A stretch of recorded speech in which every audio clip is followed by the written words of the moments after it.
So you're thinking about moving to Utah. Unless you can handle these facts that I have for you, you probably should avoid moving to Utah. And I'm getting after it right now.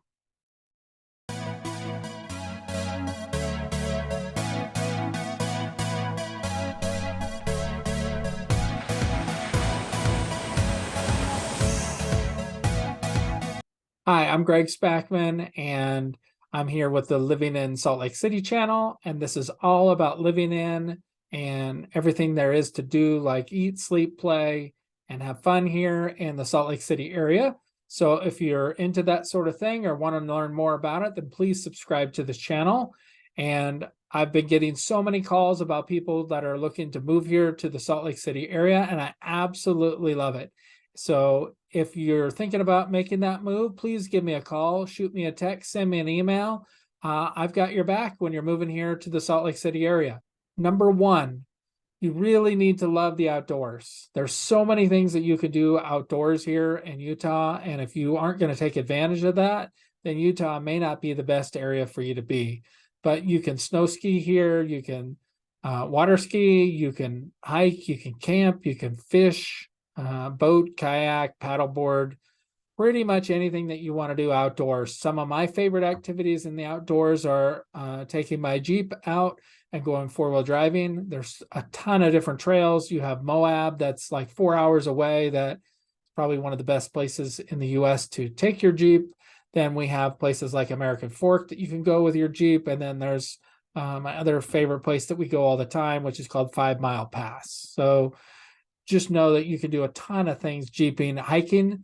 There are, I don't know, 40 or 50 plus waterfall hikes that you can do here in Utah. So I've done about 5 of them since we've been here. And I plan to just do, 5 to 10 of them a year. There's some killer hikes as far as mountain peaks. And then you have the national parks that you can go see. Utah has 5 of them. There's just an immense amount of things that you could do outdoors so that you weren't stuck in your home.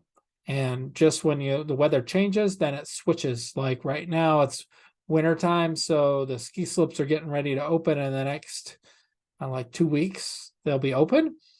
So you'll be able to snow ski, snowboard, tube down the hills, hike, snow hike, which is something that I want to do this coming weekend. I'm going to try to rent some snowshoes and then go out hiking. There's just everything you can do. So if you don't love the outdoors, Utah may not be the best place. Next on my list is Utah has good public transportation. They have what's called the track system, which is like a light rail thing, and they have multiple tracks of those, and they go to different places. I think a couple of them go to Salt Lake City, and then you can take other ones to go like to the airport or elsewhere you want to go.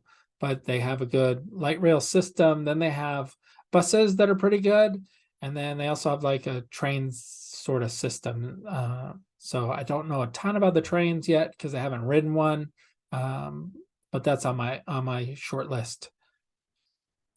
The next thing on the list, friendly people. So if you don't like friendly people, you want people to leave you alone and not talk to you and aren't kind and just nice people, then Utah may not be the best place. But people here are genuinely friendly, and you'll find that, it causes you to be more friendly to everyone else since everyone is so nice and stuff. Number 4 is the climate here. So Utah is a dry climate because it's a high desert. So you're going to need lots and lots of chapstick for certain times of the year. You're going to need to apply lotion because you're going to find that your skin is more dry than normal. So just make sure that you have chapstick and some sort of whatever your favorite lotion is. Know that we get snow, we get rain, we get wind, we get heat. We have all 4 seasons here. So fall, the changing of the leaves here is amazing every year. Something, that everybody here looks forward to. And there's a mad rush to get out there within the 2 or 3 weeks while the leaves are changing their colors. The springtime, everything is blooming. So that's a super cool time. Wintertime, of course, I mentioned all the stuff you can do with snow, and Utah has some of the best snow on earth. I guess something to do with the way that the dry snow or dry conditions cause the snow here. When you get fresh powder, it's amazing to ski or snowboard on or just play in. And I think that's pretty much it for the climate. But climate here, just know that you're getting all the seasons. It can get really cold in the winter and it can get pretty hot in the winter. In the summer, you're not going to get as hot as, say, Phoenix of 125, but I think we can get up into the high 105, 107 range, something in that regard. But the climate here is pretty awesome.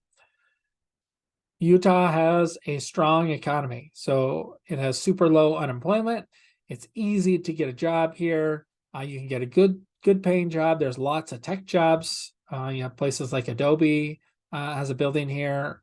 They have something called the Silicon Slopes that's in the American Forkish Lehigh area, where they nicknamed that from Silicon Valley, called it the Silicon Slopes. You know that you can get a good paying job here. There's lots of jobs to get, even though we have low unemployment. It's just a good working environment and that's what helps make our economy better. Number 6 on my list, Utah is very family focused.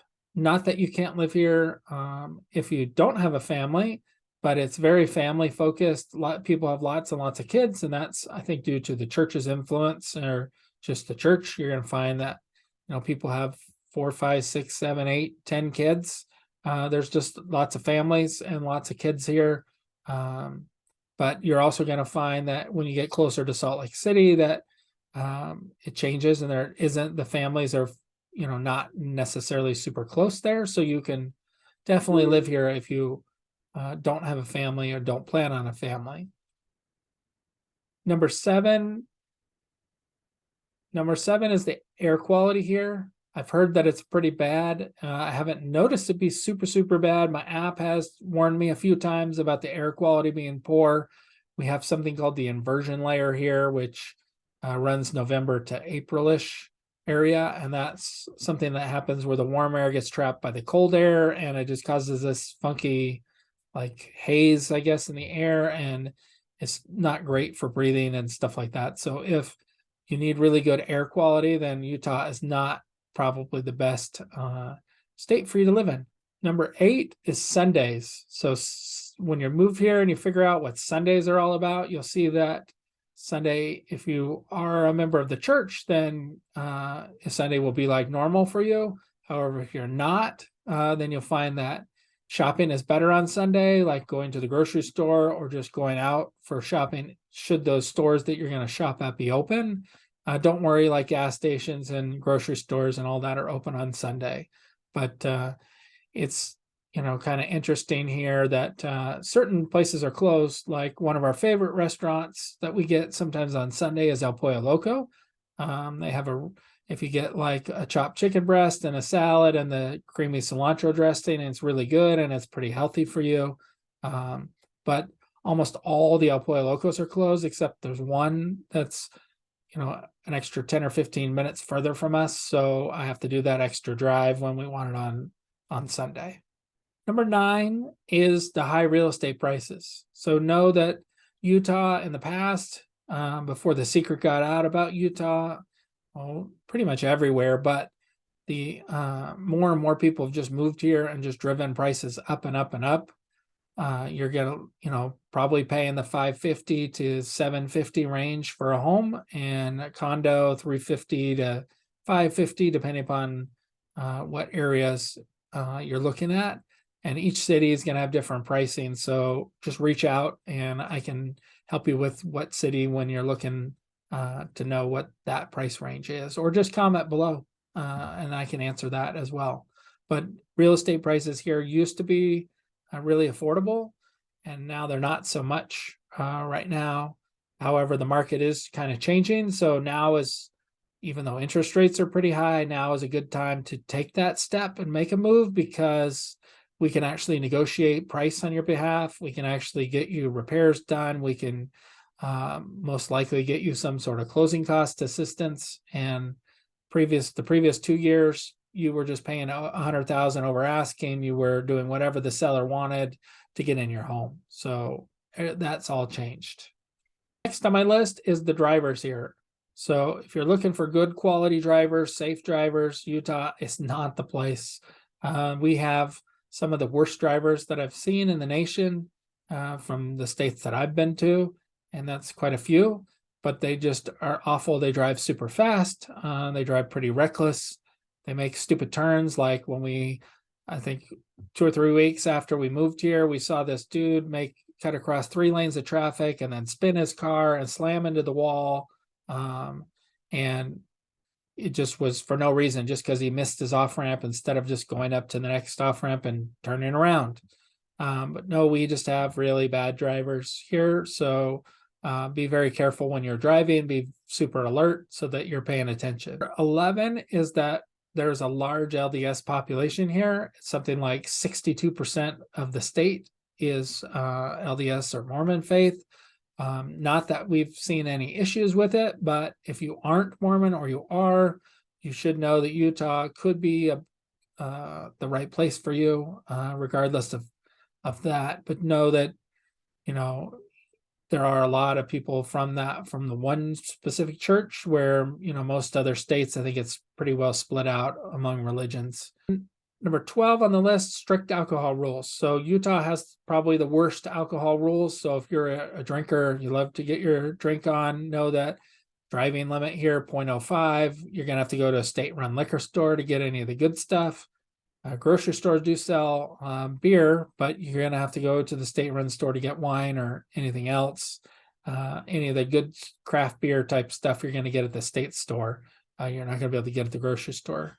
But if you just want Coors Light or something, then you can pick that up at the grocery store. You won't be able to buy it on Sunday, of course, so make sure you buy it ahead of time. Taxes here in Utah. Utah has a 4.95% flat tax, which coming from Tennessee, I thought that would be awful since Tennessee had no state income tax. However, it's kind of cool that the 4.95% is flat, so it doesn't matter, how much money you make. So if you make a ton of money, they don't, charge you more than if you didn't make a ton of money, which I think is kind of more fair. Utah is not the least friendly retirement tax state because they tax your Social Security benefits. However, it's not the worst tax-friendly state for retirees either. Just know that it's probably closer to the middle of the road as far as tax benefits if you're retired. So if you're moving here and you're, retired, know you're going to get taxed on your Social Security benefits. It's kind of a little fun thing on my list. Number 14 is soda here. So they have these places called Quench or Sodalicious, where you can pull into the line. I mean, it's a store, and like with a drive-through that's just packed all the time, and you'll wonder, why are they packed? Well, everyone there is getting their soda mix-in. So if you wanted to do, cherry vanilla Sprite, which you probably can't get anywhere but those special machines, you can get that. Or if you want just vanilla Coke, you can get that as well, where you can't get that at, your normal fast food place. They just have the standard stuff. So there's usually a line for that, and it's kind of cool. So I highly recommend you try it out at least once while you're here. If not, go there all the time. So if you're thinking about moving to Utah and you can handle all of these facts about Utah and maybe some of the negative things that are here for Utah, please reach out to me. That's how I can help you find the right place. I can help you when you're on your way and recommend a bunch of different things. Just give me a call, shoot me a text, send me an email. I'd love to help you when you're moving here to the Salt Lake City area.